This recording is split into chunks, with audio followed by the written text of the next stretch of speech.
Astrologer Kapil Mishra में आप सभी का बहुत बहुत धन्यवाद। आइए आज हम बात करने वाले हैं फरवरी और मार्च का महीना सिंह राशि वाले लोगों के लिए कैसा रहने वाला है। सिंह राशि के जो जातक या जातिका हैं उनके लिए यह दोनों महीने कैसे रहने वाले हैं, और मैं आपको कुछ ऐसी बातें भी बताऊंगा, कुछ ऐसे उपाय आपको बताऊंगा जिसको करने से आपकी लव लाइफ में बहुत ही शीघ्रता से मजबूती आएगी, साथ ही आपके प्रेम संबंधों में प्रगाढ़ता आएगी। कुछ टिप्स मैं आपको दूंगा जो आप फॉलो करेंगे तो आप बहुत ही अपने जीवन को सुखमय और समृद्धमय बना पाएंगे। सबसे पहले मैं बात कर रहा हूं ग्रह गोचर की, क्योंकि मैं बगैर ग्रह गोचर के नहीं चलता। सबसे पहले ग्रह गोचर देखिए, उसमें आप देख रहे हैं कि सप्तम भाव में गुरु और सूर्य की युति है। यदि आपकी राशि सिंह है या मून साइन के अनुसार आपकी सिंह राशि है या फिर लग्न के अनुसार आपकी सिंह राशि है, तो आप इस राशिफल को देख व सुन सकते हैं। एक बात हमेशा ध्यान रखिए कि जो सिंह राशि के जातक होते हैं वह बहुत ही शीघ्रता से लोगों को पसंद करते हैं, और एक बात इनमें यह भी देखी जाती है कि यह उत्तेजित बहुत ज्यादा होते हैं। क्रोध इनमें होता है परंतु न्यायप्रिय होते हैं। साथ ही यह अपने माता पिता से बहुत प्रेम करते हैं, और जिससे ये प्रेम करते हैं उसके लिए तो यह हर कार्य करने के लिए तत्पर हो जाते हैं। लेकिन इनकी जो प्रेम, जिनसे इनका प्रेम होता है, जैसे कि कुछ राशियां मैं आपको बताऊंगा, अगर इनसे आपका प्रेम है तो आपका प्रेम बहुत ही प्रगाढ़ और बहुत ही मजबूत होगा। एक बात हमेशा ध्यान रखिए, कभी भी किसी के भावों के साथ में खेलिए नहीं, क्योंकि जो सूर्य है वो न्यायप्रिय देवता भी माना जाता है।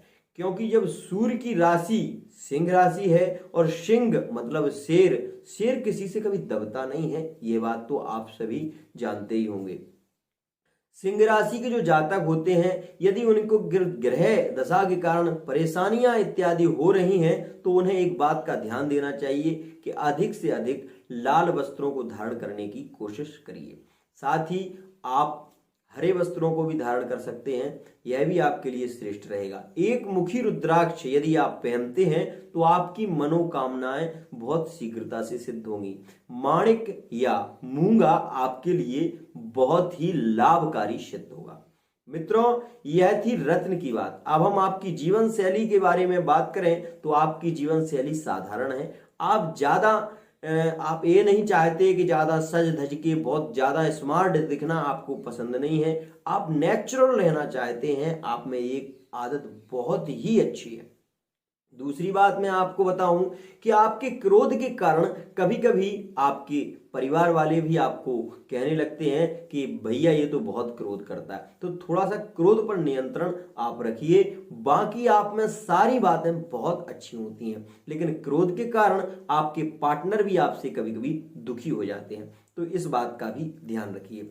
सिंह राशि के जातकों के लिए जैसे मैं गोचर में देख रहा हूं, तो मैं कुछ खास बातें और बता रहा हूं। इनकी लव लाइफ कौन सी राशियों के साथ में बहुत ही श्रेष्ठ है, तो मैं बता दूं, जो सिंह राशि के हैं उनकी लव लाइफ मेष राशि में, कर्क राशि में और कुंभ राशि में बहुत ही श्रेष्ठ देखी जाती है। इनके साथ में यदि आपका प्रेम है तो बहुत प्रगाढ़ प्रेम पाया जाता है। एक दूसरे की बातों को, भावनाओं को, विचारों को समझते भी हैं, और साथ कदम से कदम मिलाकर चलने की कोशिश करते हैं।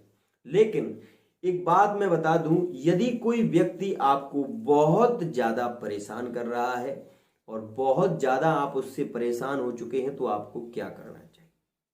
यदि आपका कोई शत्रु है जो आपको बार बार परेशान कर रहा है, तो शत्रु को ध्यान में रखते हुए आप किसी भी शनिवार के दिन एक पत्ते, पीपल के पत्ते पर, और उस पर उस व्यक्ति का नाम लिखकर और एक कील जो होती है ना, कील लाकर उस पत्ते में, मतलब पत्ते में ही कील लगा दीजिए, थोड़ा सा उसमें सिंदूर रख दीजिए, ऊपर से पत्थर रख दीजिए, वो व्यक्ति आपसे बहुत दूर हो जाएगा। ठीक है ना। अब हम बात कर लें विवाह योग के बारे में आपके, तो मित्रों आपके विवाह के जो योग रहने वाले हैं वो फरवरी और मार्च के महीने में बहुत ज्यादा श्रेष्ठ योग बन रहे हैं। और वो कौन सी राशियां हैं जिनके साथ में आपके विवाह हो सकते हैं? तो यदि माता पिता एग्री हो और परिवार वाले आपके एग्री हो तो विवाह करने में आपको संकोच नहीं करना चाहिए, यह भी ध्यान रखिए। देखिए सूर्य और गुरु की युति यहाँ पर है, तो सप्तम भाव में सूर्य गुरु का होना और शुक्र का जाकर पंचम भाव में होना, तो यह प्रबल, एक तो बात बता दूं कि लव मैरिज आपकी हो सकती है इन दोनों महीनों में। साथ ही यदि आप अरेंज मैरिज करना चाहते हैं, विवाह अपने माता पिता के अनुसार कर रहे हैं, तो ये राशियां आपके लिए बहुत ही श्रेष्ठ रहने वाली हैं। जैसा कि कुंभ राशि, वृश्चिक राशि और मिथुन राशि के साथ में आपके विवाह 2 महीनों में इनमें श्रेष्ठ रहेंगे और बहुत ही श्रेष्ठ योग भी बन रहा है। अब मैं आपको बताऊं कि उस लड़की को आप कैसे पहचाने जो आपके लिए बहुत ही श्रेष्ठ है। सबसे पहले आपको 3 बातों का ध्यान रखना चाहिए। लड़की यदि ज्यादा बोलती है तो ये मत सोचिए कि उसका चरित्र खराब है। लड़की यदि ज्यादा बातचीत करती है तो इसका ये मतलब नहीं है कि वो चरित्र से हीन है। लड़का यदि ज्यादा सज धज के रहता है तो उसका मतलब ये नहीं है कि उसका कैरेक्टर लेस हो सकता है। नहीं, ये सारी स्थितियां नहीं होती, क्योंकि कुछ लोग अपने शौक के लिए अपने आप को बहुत अच्छा दिखाने के लिए करते हैं, और होना भी चाहिए, क्योंकि जब तक कहते हैं ना जो दिखता नहीं है वो बिकता नहीं है, इसलिए दिखने की कोशिश अवश्य करिए। साथ ही एक बात मैं बताऊं आपको कि यह 2 महीनों में फरवरी मार्च में सिंह राशि के जातकों के जो विवाह होंगे उनके लिए जो लड़की मिलेगी उसका और जो दिशा कौन सी होगी यह भी बता दूं आपको। तो आपके इस समय के हिसाब से पूर्व दिशा में संबंध होने का बहुत ज्यादा आसार है। साथ ही मैंने आपको जो राशियां बताई हैं उनको भी आप ध्यान में रखें, उनके साथ में आपके विवाह होंगे और वो दिशा होगी पूर्व या उत्तर दिशा में आपके विवाह के योग इन 2 महीनों में रहने वाले हैं। अब मैं बता दूं जिन जातकों की सिंह राशि के हैं और जिन जातकों की उम्र 28 वर्ष हो गई है उनके लिए विवाह के योग नहीं बन रहे हैं, वो क्या करें? एक बात मैं आपको बता रहा हूं, ये उपाय आप शीघ्रता से कर लेंगे तो बहुत ही शीघ्रता से आपका विवाह हो जाएगा, इसमें कोई संशय नहीं है। भगवान भोलेनाथ के मंदिर में यह जो भगवान भोलेनाथ की पिंडी है उस पर चमेली के तेल को ले जाएं और उस पर चमेली का तेल लगाकर उनकी पिंडी को मलें। एक मंत्र आप ले सकते हैं, वो मंत्र है कि आप इस मंत्र का यदि जाप करना चाहते हैं तो जाप भी कर सकते हैं। पत्नी मनोरमाम देही मनोवृत्तानुसारिणीम तारिणीम दुर्ग संसार सागर शिक्लोद्भवम, इस मंत्र से आप पिंडी को मलिए। ये देखेंगे आपकी जो हस्तरेखा में जो इधर की रेखा है वो यहां से जाकर यहां पार हो गई होगी, जिसके कारण आपका विवाह का योग नहीं बन रहा। तो वो रेखा आपकी जो हाथों को आप वो करेंगे और पिंडी पर मलेंगे तो वह उससे आपकी जो हाथ की रेखा है वो बदल जाएगी, और बदलने से भगवान भोलेनाथ की कृपा से आपका विवाह, मैं बता दूं कि आपका विवाह मार्च के महीने में पक्का भी हो जाएगा। तो आप ये ध्यान रखिए। लेकिन 2 बातें मेरी और ध्यान रख लीजिए। कर्मण्येवाधिकारस्ते मां फलेषु कदाचन, कर्म करने की आवश्यकता आपको है, क्योंकि कोई व्यक्ति आपको बता सकता है, हाँ, बाकी कर्म तो आपको ही करना होगा। तो कर्म करिए, विवाह आपका कोई रोक नहीं सकता। एक बात और, यदि आपके किसी गांव में रहते हैं, किसी सिटी में रहते हैं और वहां कुछ लोगों के कारण आपका संबंध बार बार टूट रहा है और आपको ये पता है कि ये व्यक्ति हमारे लिए खतरा साबित हो रहा है, ये बार बार हमारे संबंध में बाधा दे रहा है, तो उस व्यक्ति का नाम एक कागज पर लिख लीजिए।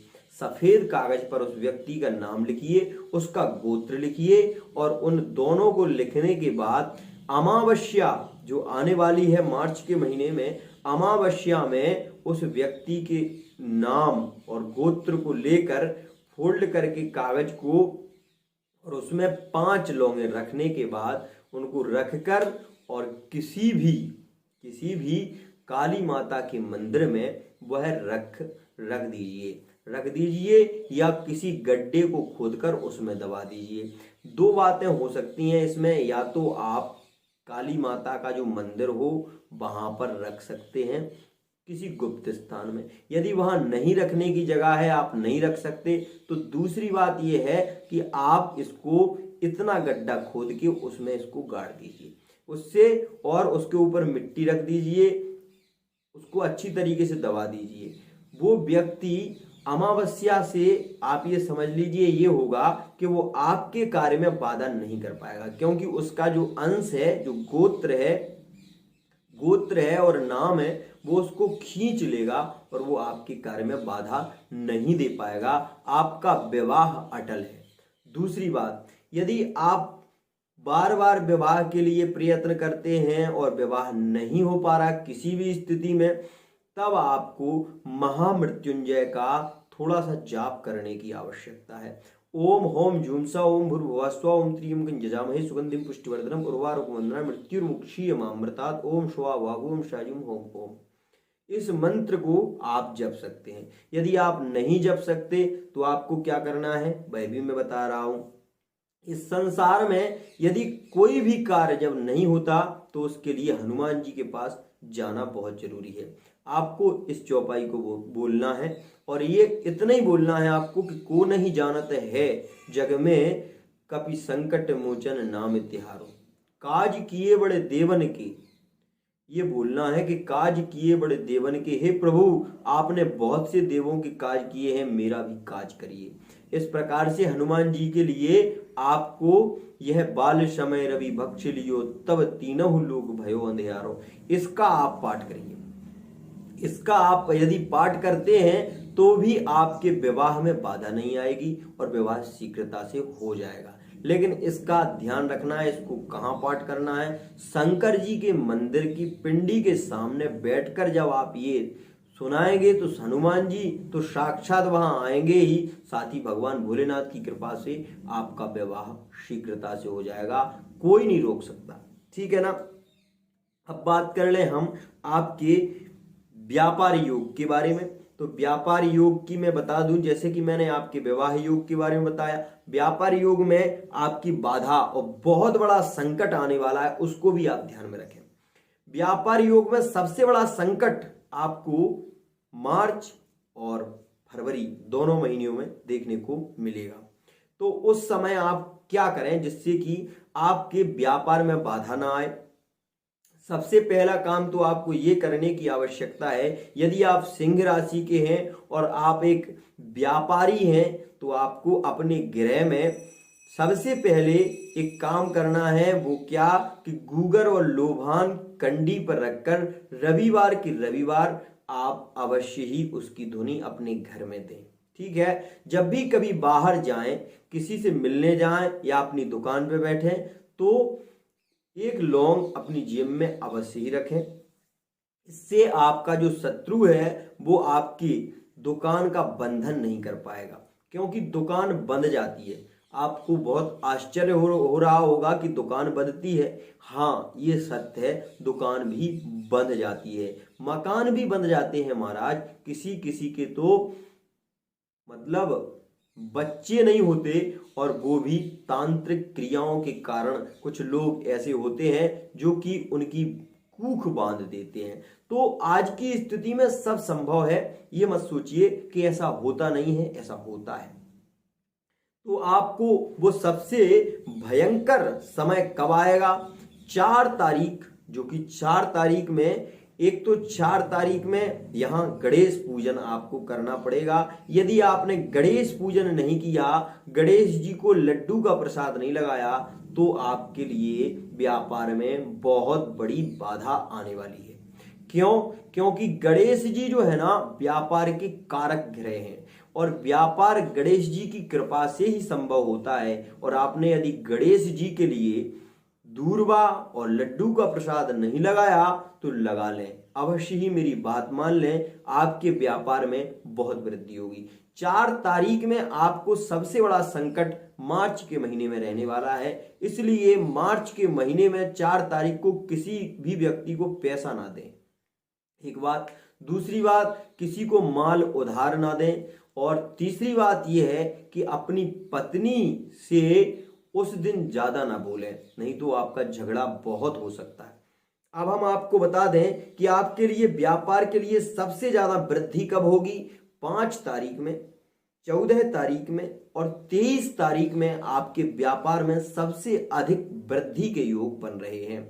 तो ये भी ध्यान रखें कि 5 तारीख में आपके यहाँ वृद्धि का योग रहेगा। दूसरी बात, महालक्ष्मी की कृपा आपके यहाँ सबसे ज्यादा होगी 23 तारीख में। और इस अमावस्या में आप एक बात का और ध्यान रखें कि अमावस्या में आप एक सिक्का, उसमें एक सुपारी बांध कर लाल कपड़े में पीपल के पास में ऊपर रख के आए, जिससे कि आपके व्यापार में यदि कोई तंत्र मंत्र यंत्र करता है तो उसमें कभी भी कोई बाधा नहीं आएगी। साथ ही मैं आपको बता दूं, यदि आप नौकरी की तैयारी कर रहे हैं तो गोचर को देखिए।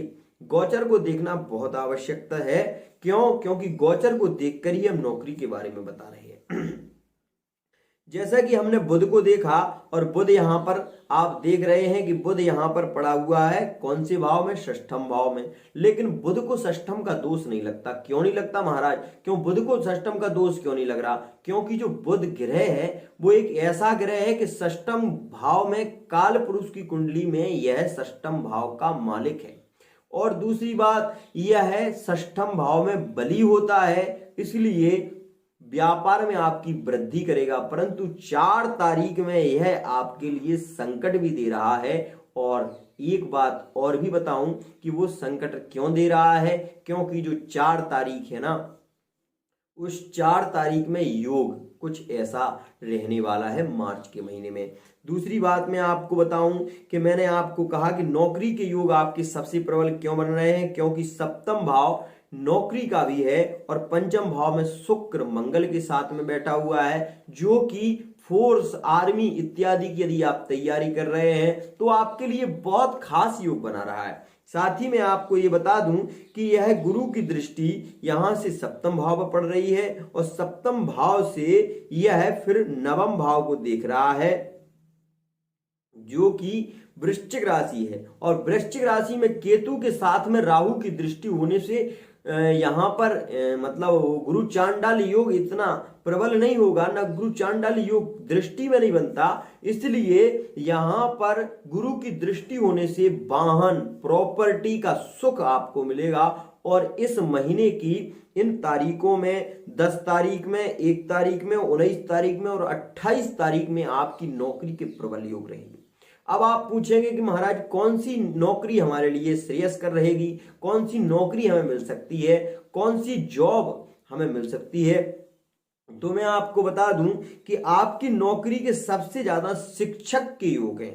शिक्षक के योग सबसे ज्यादा हैं और मंगल के पंचम भाव में बैठने से यहां पर आर्मी, मिलिट्री, पुलिस इत्यादि के भी योग बन रहे हैं। साथ ही मैकेनिकल इंजीनियरिंग की आप तैयारी कर रखे हैं तो उसमें भी आपके बहुत मात्रा में इन तारीखों में भी योग रहने वाले हैं। कौन सा वो दिन होगा जो आपके लिए सबसे ज्यादा खास और सबसे ज्यादा लाभकारी होगा?